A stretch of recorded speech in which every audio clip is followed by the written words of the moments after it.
they get awarded that lovely little, and that is gold. It's funny you mentioned about, do you think that's the same for a consumer that doesn't necessarily work in the industry? I do. Amazon has built up with consumers. That Prime badge says, I'm going to get my package, I'm going to get it on time, and it's going to be what I've ordered. It's almost like, isn't it? Absolutely. It's Amazon's way of just saying, therefore, you should buy it. The power of being able to receive a product same day now. Their quickest order to delivery was...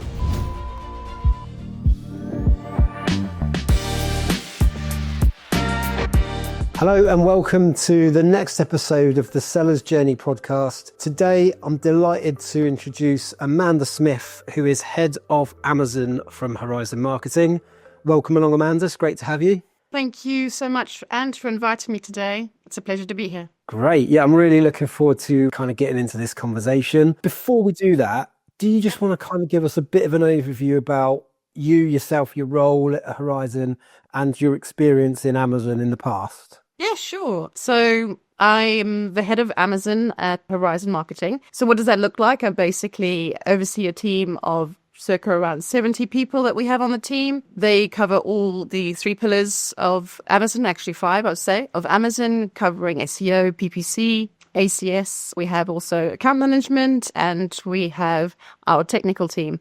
So yes, I oversee that particular team, ensuring that we're all up to speed, full of experience and knowledge in order to manage our clients most effectively and profitably. Sounds like a big responsibility, having 70 people and having to kind of juggle all these things. Well, absolutely. I do have obviously a good team of department leads in place who filter down the information and ensure that all our SOPs and our systems and processes, procedures are all updated to ensure that we are working effectively and efficiently. Ultimately, our clients want to see success, so we have to ensure that our team is ready to deliver that and is full of the information and have the capabilities to do so. So that's our responsibility. And yes, they support me in that. I have a very, very amazing team. Yeah, I think it's probably key, isn't it? When you've got that many people to manage, you need a strong kind of leadership team behind you. Yeah, really pleased to hear that. Do you want to just tell us a little bit more about your kind of previous experiences? Yeah, sure. So I come from retail background, a retail buyer for many years, too many to count, to be honest. Back in the days of bricks and mortar, I was head buyer and head of buying for high street retailers, managing accounts for budgets of like up to £80 million, responsible for like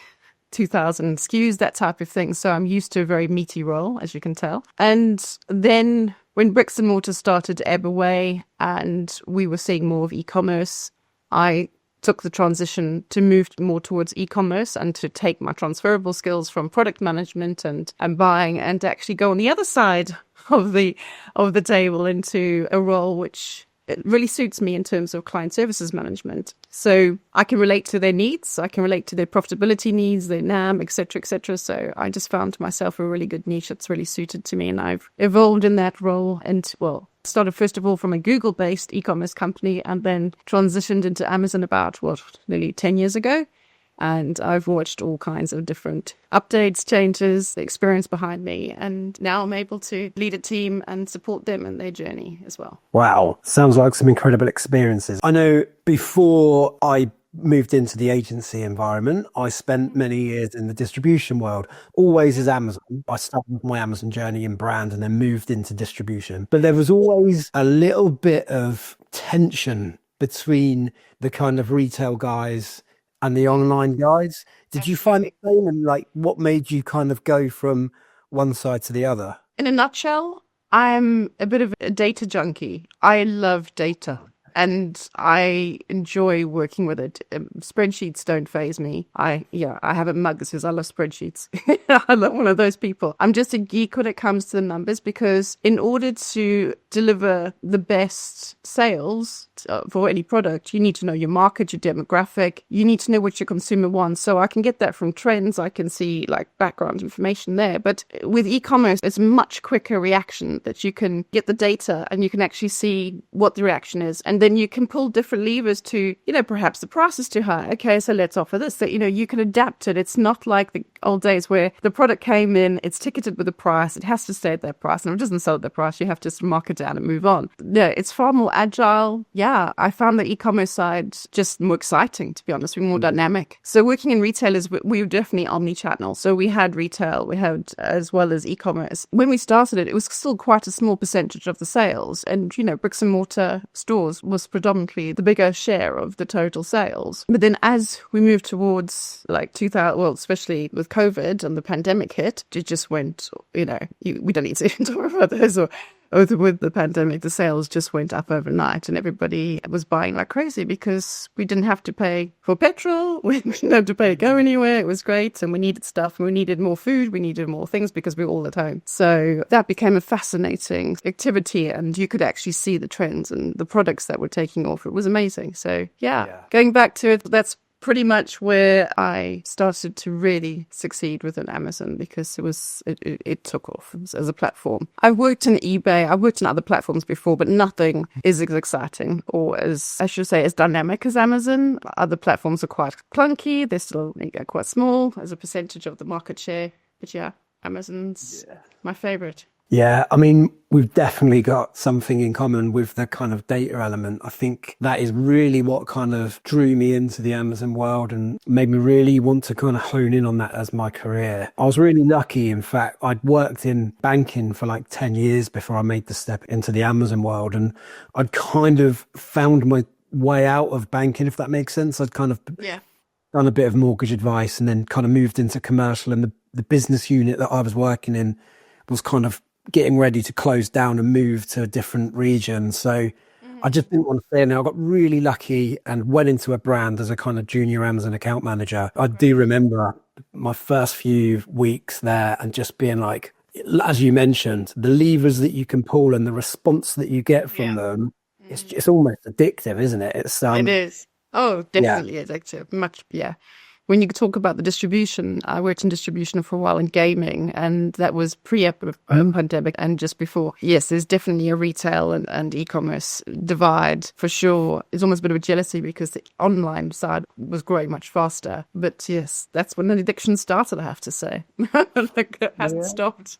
Well, it sounds like we worked in very similar kind of verticals because I was consumer electronics. My experience was, in a consumer electronics brand and then into distribution with a consumer electronics. And then later on, it was kind of mobile phone accessories. But it was an incredible time. And as you say, to go through the pandemic, seeing everything just lift up and, everybody get really excited about Amazon and other online platforms as well. So it really was a great time. And although we've probably seen it kind of dip away a little bit in recent times, and I know that a lot of businesses struggled because of that dip, I think that elevation has changed the entire landscape of e-commerce. Absolutely. When you look at sales patterns on Amazon, you look at traffic patterns as well. Yes, after we all went back to the office and back to work and everything sort of went back to normal, so to speak, you can see the pattern declines quite severely. And yes, there was that period of, say, 9 to 12 months where people were like looking at the year-on-year figures and like really depressed about them. But then the new norm started. The new norm is higher than it was, but obviously lower than pandemic stages. So if anything, it's given it a platform from which to succeed even further. And now it's part of our daily lives, especially like you think about Amazon Subscribe and Save. I set them all up during the pandemic. And I don't think I've stopped any. In fact, you talk about like Amazon in America, for example, like the way the grocery side is growing over there is like something like 400 billion or something, and is the fastest growing area. But yes, I now get my mayonnaise on Subscribe and Save because my daughter loves it. You know what I mean? So and it's just continued. I think we've just stuck with some of these things. They've stayed with us, and we've all evolved as a consequence. Yeah, and who'd have thought this though? Like back in the early days when I was starting on Amazon, who'd have thought that it would develop into this kind of grocery and Subscribe and Save. I mean, you mentioned it there. I mean, that wasn't around when I first started on Amazon, but now it almost feels like a staple of Amazon, and it's like, how can you survive without it now? How would I remember to order something every month? And it's just crazy. It is indeed. And even in like, as in an agency world, like clients, join us and become partners with us. One of the first things we do is like, I go and analyze the subscribe and save and penetration rate, sales penetration rate, because it is a vital part of a profitable sales model. And yes, it does differ according to the different products. Like, yes, sure, mayonnaise, grocery, yeah, that ticks a box. Cordials, cereals, things like that, food cupboard stuff, fast-moving consumer goods, ideal stuff, cleaning goods. But we have clients that do sort of beauty, which isn't so, will help beauty or one-time purchases like TVs. They don't fit that model. So they're constantly having to find new-to-brand consumers. So, no two clients of ours are the same. It's all a bespoke kind of approach. But if we see a new client come to us who has a subscribe and save kind of product, that's major part of my strategy. But one beauty client who's used creams at like $120 a pot, and we've managed to grow their subscribe and save by something like 78% in just, I'd say, probably 4 or 5 months, just from fundamentals of marketing towards a subscribe and save consumer. And in doing so, their advertising costs are minimized and their profitability is maximized. And that gives me joy. Yeah, 100%. And it is a big switch, isn't it? I mean, you mentioned that your background was kind of gaming and then, moving into kind of more of an FMCG world. Yeah. It is a completely different prospect, isn't it? I remember when I was, in the consumer electronics world and there was lots of talk about FMCG, and I always remember thinking, well, it can't be that different. But because of the reasons that we've just explained, it's a completely different proposition, and there would be a totally different strategy from one product to the other. Absolutely. That's why every client that we have has a bespoke strategy, because no two clients are the same. It's like a fingerprint. You just can't you can't cookie cut a strategy at all. And some agencies do, but I think that's what makes us different, is that we care. Yeah. We go the extra mile to ensure we understand the consumer and the client. 100%. Okay, amazing. I mean, I could talk to you about the strategies for hours, but with all your kind of background and experience, what would you say is the kind of fundamental, the thing that sellers need to understand in order to succeed on Amazon? There'd be various schools of thought on this. My personal one, I would sum it up to discoverability, and that's through rank. So rank on Amazon, if you think about it, Amazon is basically a search engine, and searches occur on Amazon from consumers every day and different velocities. So you will find that people will search, for example, screen cleaner, and that will be 145,000 searches a month. Whereas if they do screen cleaner for TVs, it might be 70,000 searches a month. The discoverability aspect and the rank aspect I'm referring to is from a search term reference in terms of, well, we'd say the statistic is that 60% of all sales occur on page 4, within the first 10 listings on page 1. Of that, your organic number 1 takes probably about 50% of that, because they get awarded that lovely little Amazon's Choice or overall pick badge, and that is gold. That is gold. That little badge itself increases conversion rate by 30%. I've seen it. I've witnessed it. I've done it. From an advertising perspective, from a profitability perspective, everything fell into place. And that was just magic. So to answer your question in a summary, I would say discoverability, which is by building rank. And that is from a search term perspective, not to be confused with the bestsellers perspective. I'm not saying that doesn't count. We all love to see that we're in the top 10 bestsellers, because that makes us, we're great. We're doing great. But what brings the money in is discoverability. Yeah, I couldn't agree more. And it's funny you mentioned about the Amazon Choice badge. Subconsciously, I think it's something that I always kind of lean towards, because I guess it's because working in the industry, I know why a product might get that Amazon Choice badge. Yeah. Do you think that's the same for a consumer that doesn't necessarily work in the industry? I do. If you think about it, Amazon has built up trust with consumers. That Prime badge says, I'm going to get my package, I'm going to get it on time, and it's going to be what I've ordered. They develop that trust element, and trust is so important in e-commerce transactions. So when Amazon, the people that they trust, and the platform that they go to, because they trust they will get a quality product in a good time at a good price, and when they see Amazon's Choice, that just accentuates, that just inflates that level of trust, I would say. So I refer to it as a huge lever. It's something that we will always aim towards. So if we're within the top 5 for a search term and a big search term, we will make that a strategy. And a strategy goal is to increase the rank on that search term to gain that badge. Yes, 100%. It's almost like validation, isn't it? It's almost like, Absolutely. well, other people must be buying it. Other people must be happy with it. I'm going to buy it as well because I don't want to risk going for something else that I'm not familiar with. Absolutely. When you think about it, you're buying it blind. We all used to have something tangible in our hands that we could look and feel and touch and think, okay, this looks like the right product for me. We can read the packaging. We can understand what the product does. We can maybe see a demonstration. Here, you come to John Lewis. You can see everything, all the gadgets. Yeah. I love it.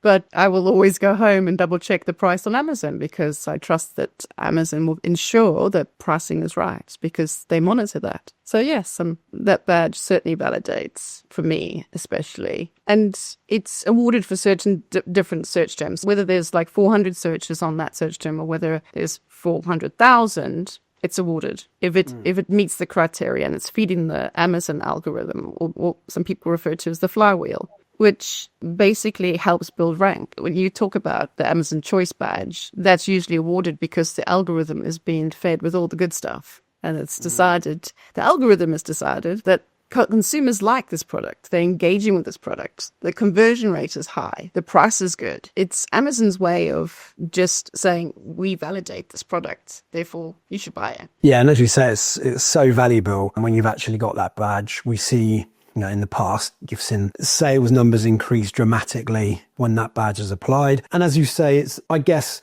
about making sure that you're kind of ticking all the boxes in the algorithm. How do you kind of go about manipulating that algorithm to make sure if you're not getting the Amazon Choice Badge, you're close to getting that Amazon Choice Badge? Well, the algorithm that helps you favor in the ranking for a search term is made up of several things. You have to basically go back to looking at your listing and starting from there. So from a perspective of, shall we say, like the algorithm favors customer engagement. So customer engagement, this is about real shoppers, really, that how they interact with your products. So we're talking about organic sales, click-through rates, how long someone stays on your listing, and the positive reviews. And if people are actively engaging with your listing and actually buying, Amazon sees it as a strong signal. What helps customer engagement is also optimized listings, which is where we come in. That's what we do well.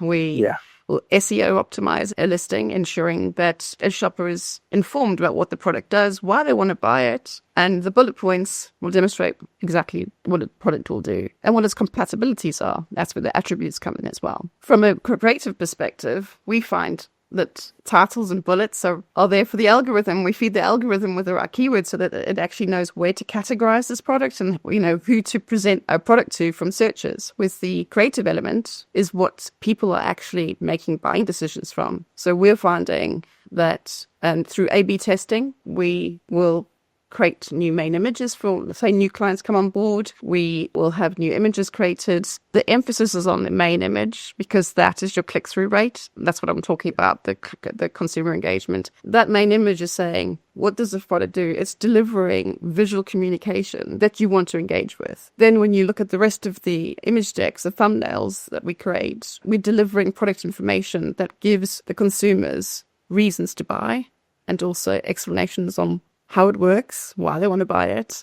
And we feel that by the time they get to thumbnail 4, they should basically have all the information that they need visually to make their consumer decision, as well as the other factors like price. Amazon obviously is going to favor the shopper having the best customer experience, which is going to be great delivery, so Prime delivery. Everyone loves Prime because it's there next day. Statistics are that a fulfilled by merchant listing will have a 25% lower conversion rate than an FBA listing, which is fulfilled by Amazon. So that's from a fulfillment perspective, price perspective, reviews and rating. So that's almost like your seller authority with side of things. So Amazon now cares more about who's selling the product, not just what's being sold. This means like your feedback score. This is your response time. I would even go as far as like your defect rates. All of these things go into account when it comes to those scores, your actual seller feedback, as well as the feedback and the ratings and reviews that left on a product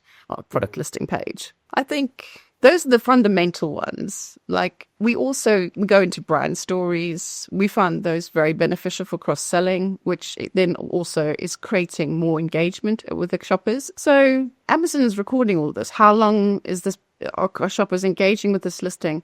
And if you've got more content for them to look at and consider, and then they go into your storefront, for example, and the customer journey and the UX experience is a positive one with fewer clicks to conversion, well, then you're just feeding that algorithm even more. And hopefully you're getting 2 sales in your basket as opposed to 1, because they've found other products along the way. And Premium A Plus as well. It adds to indexing, keywords, all of those things that, again, as I say, feed the algorithm. The one thing we are seeing a big change in this year with the algorithm, the new algorithms coming into effect, is the influence on external traffic coming onto the platform. So this is the big change. This is what we're driving with our clients at the moment. So we all know that before it was all about your SEO and your creatives, but your PPC was obviously a very important, and it is still a very important aspect of it. But that's how we boosted the algorithm, was by artificially, triggering the conversion rate by advertising top of search. And of course, we still do that. But what Amazon likes is organic sales, authentic sales. Like if there has been traffic coming onto Amazon from external sources like social media, Google searches, things like that, they love that because it's bringing people onto the platform, engage with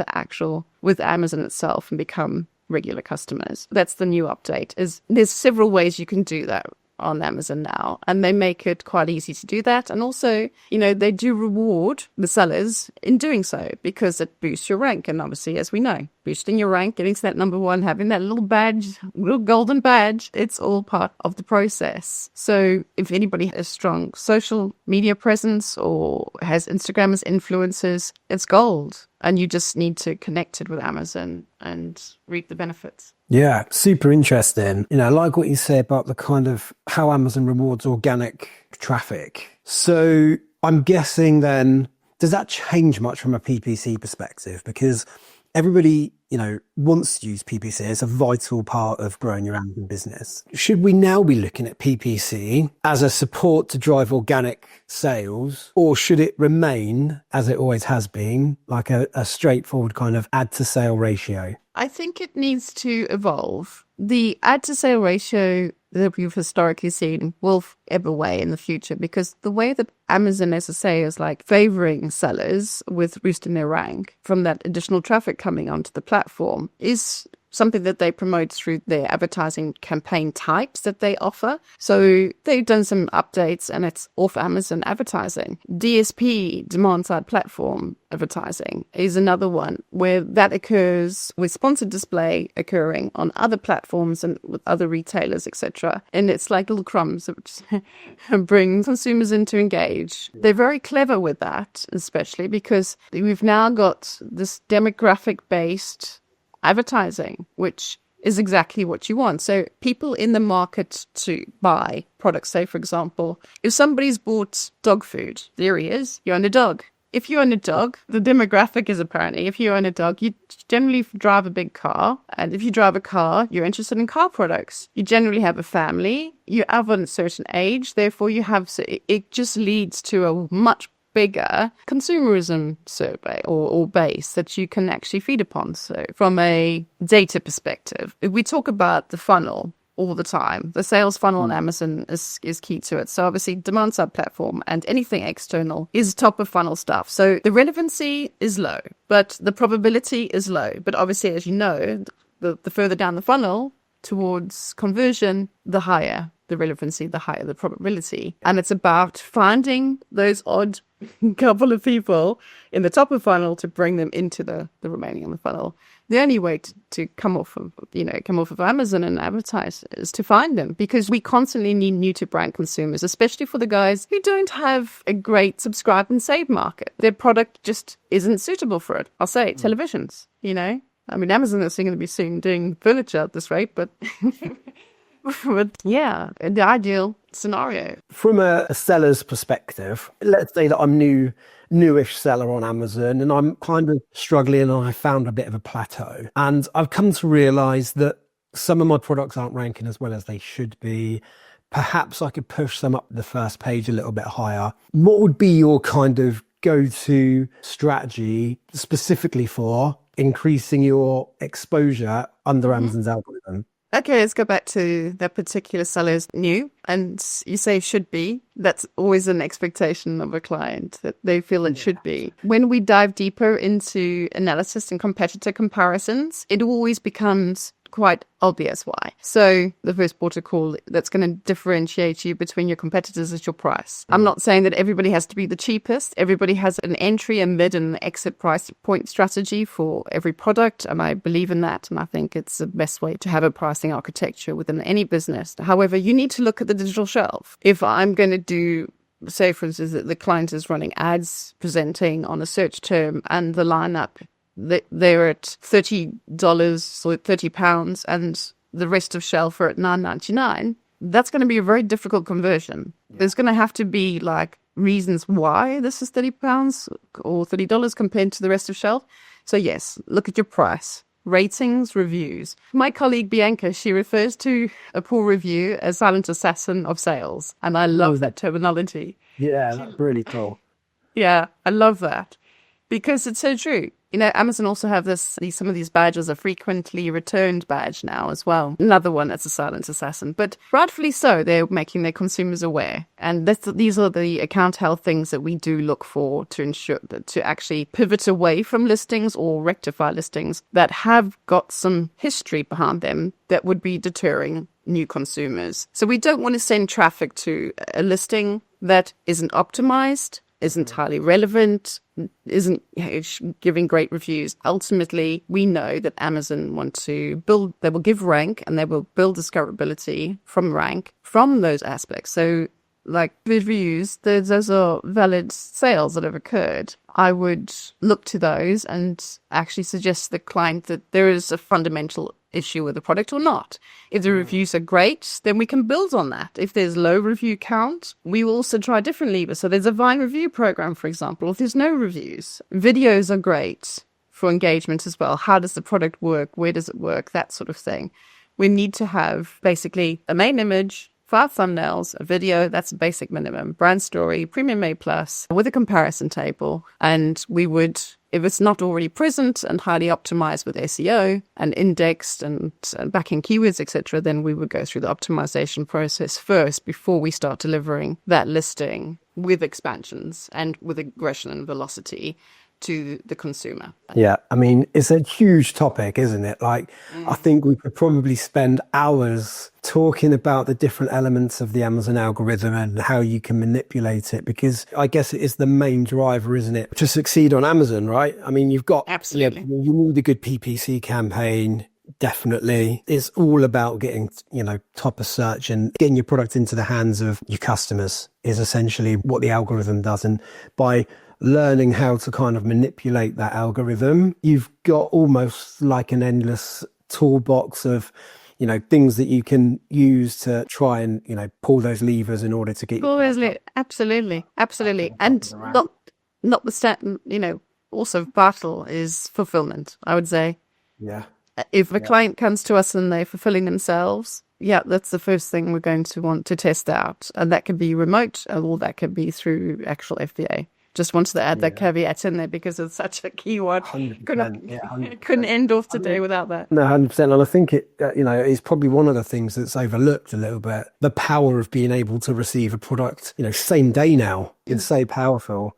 It is. I think some sellers don't realize how powerful. So when they join us and we're like, FBA costs and it's cheaper to do it. You've got to put that aside. You've got to build it into your costing. We work with them on profitability and we have to factor that in. But where you might lose a bit on like shipping costs, you're going to gain through the same as you're going to make in PPC and the rank and everything else that feeds the algorithm. So we have those conversations regularly. Yeah, and it's something that's it's something that's continuously evolving, and Amazon are constantly looking to deliver quicker. I mean, the fact that you can order something now and get it tomorrow is crazy enough, but they're constantly trying to push those boundaries and make that delivery quicker. I was at an Amazon event, one of their locations near London, not so long ago, and they actually told us their quickest delivery to order to delivery was 38 minutes. 38 minutes from somebody ordering to it coming through their door, which I mean, Wow. okay, there are certain elements that fell in that person's favor, i.e. they must have been really close Locality. to the Yeah. distribution Yeah. centre.